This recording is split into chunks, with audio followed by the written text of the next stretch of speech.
اللہ تعالیٰ نے سورہ ہود میں چیپٹر 11 ورس 3 میں کہا کہ seek the forgiveness of your lord and turn to him with sincere repentance. اللہ کی طرف رجوع کرو, اللہ سے توبہ کرو.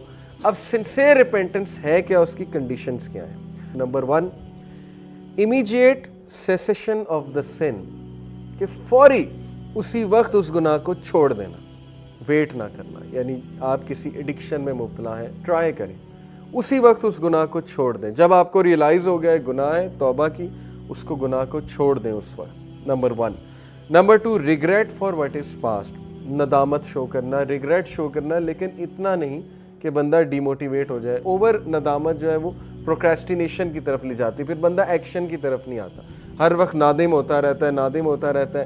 اس سے کیا ہے کہ اس کی ول پاور کم ہوتی ہے, اور گناہ کا بہت تعلق ول پاور کے ساتھ ہے. نادم ہونا اچھی بات ہے, لیکن اتنا زیادہ ہوں گے تو ول پاور ٹوٹے گی. ول پاور جب ٹوٹے گی تو شیطان مزید اٹیک کرے گا, شیطان پھر گناہ میں مزید لے جائے گا. بلکہ ڈیفنس میکنزمز بناتا ہے ہمارا برین. ایک بہت بڑا ڈیفنس میکنزم یہ کہ میں تو بچ ہی نہیں سکتا. یہ جو سینٹینس ہے نا, میں تو بچ ہی نہیں سکتا, یہ شیطانی سینٹینس ہے میرے نزدیک. اس کا مطلب ہے کہ ول پاور ماری گئی ہے اگلے کی, اور وہ اس نے خود اپنے اوپر یہ بات مسلط کر لی کہ آئی کین ناٹ لیو دس سن, میں تو بچ ہی نہیں سکتا.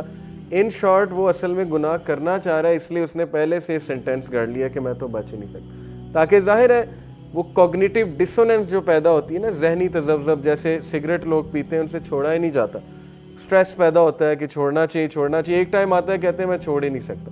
وہ کس لیے؟ ڈیفنس میکنزم ہے, to calm yourself down. تیسری جو کنڈیشن ہے, determination not to return to the سن.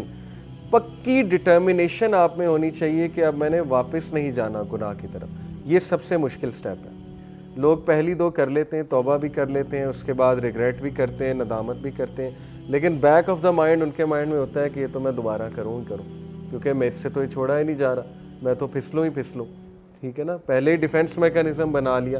تو یہ ٹرو ریپینٹنس نہیں ہے. ڈٹرمینیشن پہ لوگ فیل ہوتے ہیں. کیوں فیل ہوتے ہیں؟ وہ پلان نہیں بناتے ہیں, ول پاور نہیں ہے, ڈٹرمنڈ نہیں ہے ٹو لیو دا سن. میں نے کئی نوجوانوں کو ان کے کمروں میں یہ آیت لگاتے دیکھا یونیورسٹی ٹائم پہ, اور آج بھی کچھ ایسے لوگ ہیں جو مجھے بتاتے ہیں کہ انہوں نے ریمائنڈرز لگائے ہوتے ہیں اپنے کمرے میں کہ اللہ is watching you, something like this, یا کوئی آیت لگائی ہوتی ہے, ٹھیک ہے, جس سے ان کو فوراً سوچ اس طرف چلی جاتی ہے کہ نہیں گناہ نہیں کرنا, اللہ تعالیٰ دیکھ رہا ہے, اور یہ چیز انہیں موٹیویٹ کرتی ہے. اس کا مطلب ان کی ریپینٹنس ٹرو ہے, سنسیئر ہے, کیونکہ دے آر ڈٹرمنڈ ٹو لیو دا سن. وہ ڈٹرمنڈ ہے گناہ چھوڑنے کے لیے. اوکے. اور چوتھی کنڈیشن ہے ریسٹیٹیوشن آف وکٹمز رائٹس اور سیکنگ دیئر فارگیونیس. اگر حقوق و لباس سے ریلیٹڈ ہے گناہ, تو پھر اس بندے کے جس کے آپ رائٹس کو ضمن کر رہے ہیں, وہ رائٹس دوبارہ سے دیں اسے, یا اس سے معافی مانگیں. اور اگر you can not find that person, آلدو یہ سچویشن امپاسبل ہے آج کے دور میں, اب تو سوشل میڈیا کا دور ہے.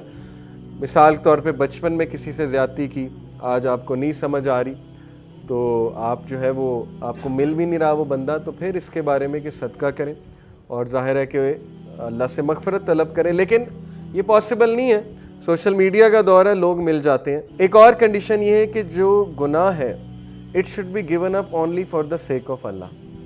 یہ سنسیئر ریپینٹنس, اللہ کے ڈر سے گناہ چھوڑا جاتا ہے نا, یا اللہ کو راضی کرنے کے لیے. کچھ لوگ گناہ اس لیے چھوڑتے ہیں کہ میری صحت ڈیمیج ہو رہی ہے, ٹھیک ہے نا, الکوہل ایڈکٹ ہوتے ہیں, کہتے ہیں گناہ اس لیے چھوڑ دیا, یا سگریٹ اس لیے چھوڑ دیا. آلدو یہ ون آف دا ریزنز ہے, میں اس ریزن کا انکار نہیں کر رہا.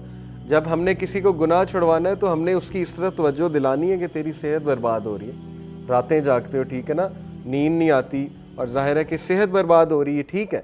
لیکن جب گناہ اس نے چھوڑنا ہے تو اس نے نیت یہ رکھنی کہ میرا رب مجھ سے ناراض ہوتا ہے, میں اللہ تعالیٰ کی حدود کو پامال کر رہا ہوں, اس لیے میں یہ گناہ چھوڑ رہا ہوں. پھر آپ دیکھیں کہ اس میں ڈٹرمینیشن آتی ہے کہ نہیں آتی, کیونکہ جو ایکٹ اللہ کے لیے کیا جاتا ہے اس میں اللہ کی طرف سے برکت آتی ہے, اور جب اللہ کی طرف سے برکت آئے گی تو پھر ظاہر ہے کہ ڈٹرمینیشن بھی آئے گی.